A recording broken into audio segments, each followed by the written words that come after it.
94 ans déjà, jour pour jour, depuis que l'église kimbangiste existe. On se souviendra alors du 6 avril 1921, lorsque Papa Simon Kimbangu guérit une malade agonisante depuis plusieurs jours dans le village de Ngombe-Kisuka au nom de Maman Kantondo. C'est alors que Papa Simon Kimbangu débuta son ministère le 6 avril 1921. Depuis lors, chaque année, tous les fidèles kimbanguistes disséminés à travers le monde se retrouvent ici à Kamba, la Nouvelle-Jérusalem, aux côtés de sa divinité Simon Kimbangu Tiangani pour célébrer cette grande date de fête très significative dans l'historique de l'humanité ainsi que de l'église kimbanguiste. Le cas alors de ce lundi 6 avril 2015 où même les autorités politico-administratives de la République démocratique du Congo, de la République du Congo et ainsi que de la République d'Angola vont y participer. Toute la communauté kimbanguiste disséminée à travers le monde a des yeux ouverts pour suivre l'événement de Kamba, la Nouvelle-Jérusalem. En direct, la Ratelki vous proposera l'intégralité de cette première journée du 6 avril 2015, célébrant ainsi le 94e anniversaire de la fondation de l'église kimbanguiste par Papa Simon Kimbangu. Suivez alors l'intégralité à travers ces images et commentaires. Mwana pe Papa Molimo Santo ndenge tokosalela na yango tosengi nzembo ya bato banso ma pasteur oyo bauti na Europe moko abongama po aya kofongolela biso libondeli Nzambi ukatila mokimwana kwame telame titalu kyangu Nzambi adile talu kyanzambi mukeleka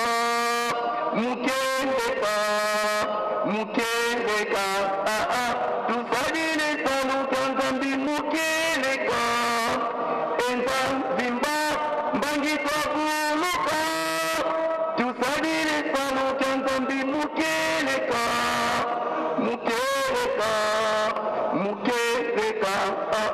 tusadile talu kyanzambi mukeleka enzamzimba mbangi twakuluka. Jina Tatu Takatifu, jina ya Baba na Mwana na Roho Mtakatifu. Papa isolokele, Papa Jamungana, Papa Jangena Kutima. Ni batatu kati ya Mungu moya, Papa Simon Kimbangu Tiangani. Mungu wa huruma, wa mapendo, wa kimya. Na huruma yako ulitulalisha usiku mzima, saa watu wanakufa. Mtoto mloko, mtu mkubwa, atamu ya kulikana. Juu inyo itasemewa mbele. Kumtumisha kuliko mbele watu timisha programu. Matumaini yetu yote tunaiwa kama tunakia kukamba, tunakia kupata, juu turudie nayo tutumikisie fasi yote yenye tutaiwa na Roho Mtakatifu tunaomba saa yote. Amen.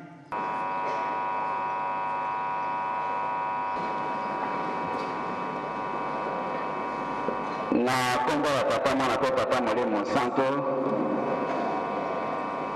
tokomi na tango ya kotanga mokanda ya Tata Nzambe.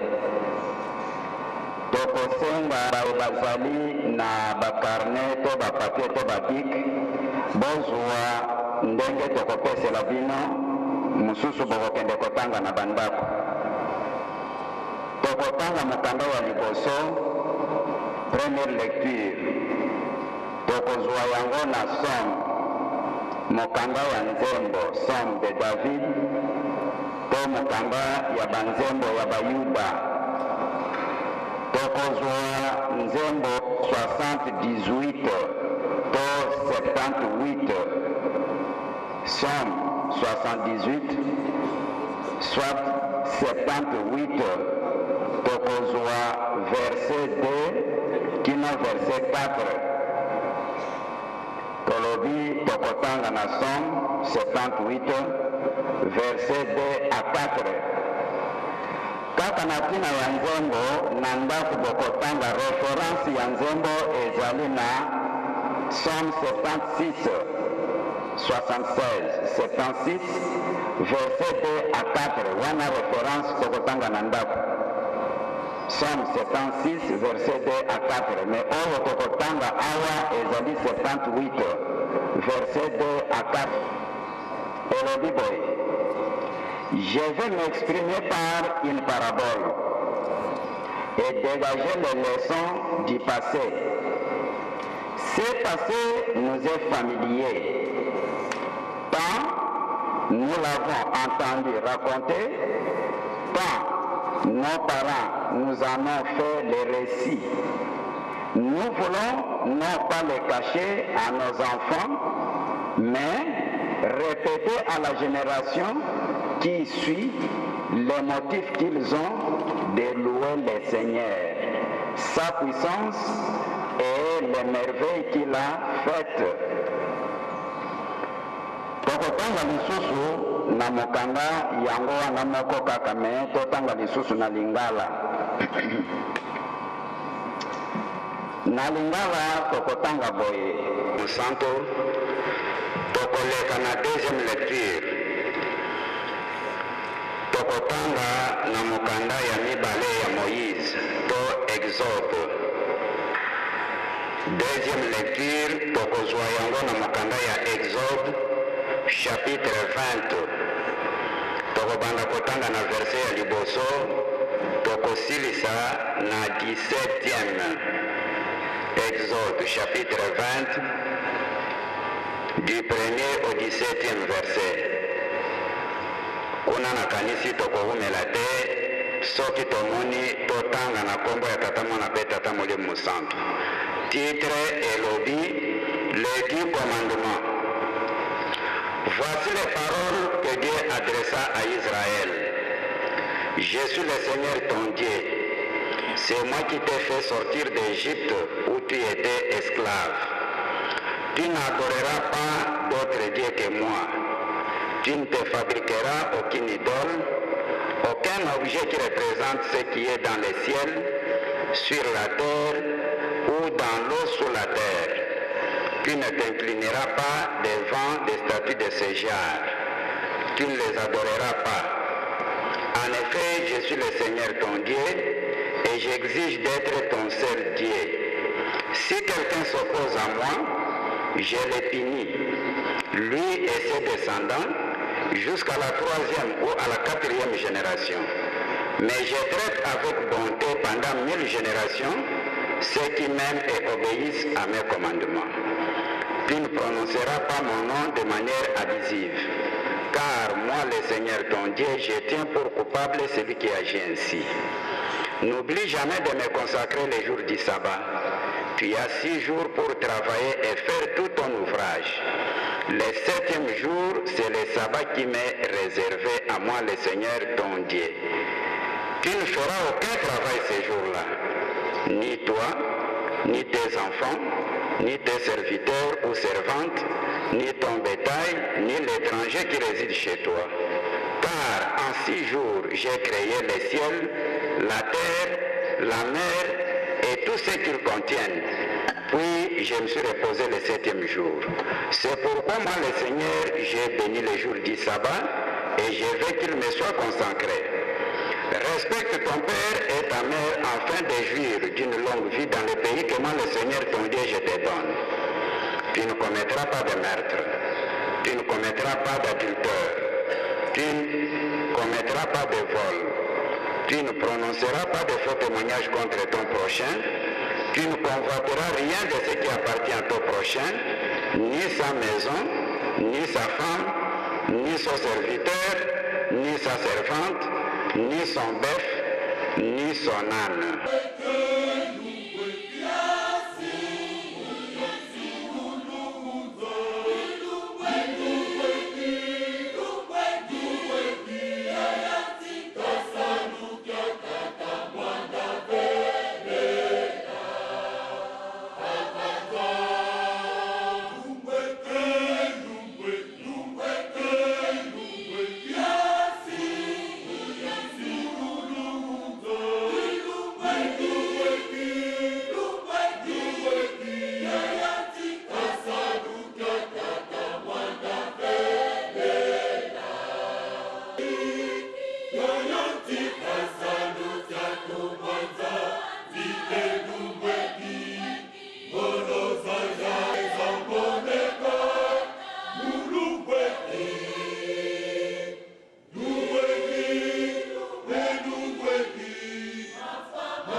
kobondela na ntina ya pasi ezali kati na mokili mobimba.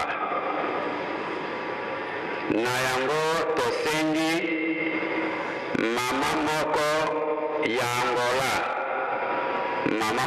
Angola aleka liboso oyo amibongisi na papa représentant légal deuxième suppléant oyo azali korepresente papa na Amérique, papa référent Akele oleka na libondeli pe papa référent Nsimba représentant légal premier suppléant pe président du collège ya RDC akosilisa libondeli.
tozongela lisusu kosimba mukanda ya tata Nzambe. Tosalaki déjà lecture 2 fois na Psaume 78 verset 2 à 4. Topesaki référence ya 76 verset 2 à 4. Toye kotanga pour la deuxième fois, deuxième lecture, ezalaki na Exode chapitre 20 verset 1 à 17. Awa tokotanga lisusu mikanda mibale mpe tokopesa bareference mosusu oyo tokotanga na bandako. Tokotanga na mokanda ya Yesaya to Ezaïe. Ezaïe tokotanga na chapitre 19. Tokobanda kotanga pe na verset 19, tokosilisa na verset 25. Esaïe chapitre 19 verset 19 à 25. Tokoleka lisusu na mokanda ya 1 Pierre petelo ya liboso. 1 Pierre chapitre 2 tokobanda kotanga na verset 9, tokosilisa na verset 10. Tozongeli tolobi tokotanga mokanda ya Esaïe chapitre 19 verset 19 à 25. Tokotanga lisusu na 1 Pierre chapitre 2 verset 9 à 10. Na bandeko oyo bazali kozwa banote bozwa bareference oyo bokotanga na ndako. 2 Pierre chapitre 3 verset 3. 2 Pierre chapitre 3 verset 3. Genèse chapitre 25 verset 22 à 25. Genèse chapitre 25 verset 22 à 25. Kaka mokanda ya Genèse chapitre 27 verset 39 à 40. Toleki na mokanda ya Matthieu chapitre 21 verset 42 à 43. Matthieu chapitre 21 verset 42 à 43. Tokosilisa na mokanda ya Luc chapitre 13 verset 34 à 35. Oyo topesi ezali bareference bokotanga na bandako, me awa tokotanga mokanda ya Esaïe na mokanda ya 1 Pierre. Soki tomoni tokobanda kotanga na kombo ya Papa ya Mwana mpe Tata Molimo Santu. Ndenge tolobaki toza kotanga ba version mibale, tokotanga na français pe na lingala. Mokanda ya Esaïe verset 19 elobi boye. Un jour, il y aura au centre d'Égypte un autel dédié au Seigneur et une pierre dressée à son honneur à la frontière du pays. Ce sera un signe attestant que le Seigneur de l'univers est présent en Égypte. Quand les Égyptiens appelleront le Seigneur au secours contre ceux qui les oppriment, il leur enverra un sauveur qui prendra leur défense et les délivrera. Alors le Seigneur se révélera aux Égyptiens. Ceux-ci les connaîtront et l'adoreront par leurs sacrifices et leurs offrandes. Ils lui feront des promesses et ils les tiendront. Quand le Seigneur aura frappé les Égyptiens, il les guérira et même reviendront à lui. Il accueillera leurs demandes et les guérira. Un jour, une route liera l'Égypte à la Syrie Les Assyriens iront en Égypte et les Égyptiens en Assyrie. Ensemble, ils rendront un culte au Seigneur. Un jour, à côté de l'Égypte et de l'Assyrie, il y aura en troisième lieu Israël, exemple vivant de la bénédiction que Dieu apportera au monde. Le Seigneur de l'univers bénira le monde en ces termes. J'ai béni l'Égypte, mon peuple, l'Assyrie,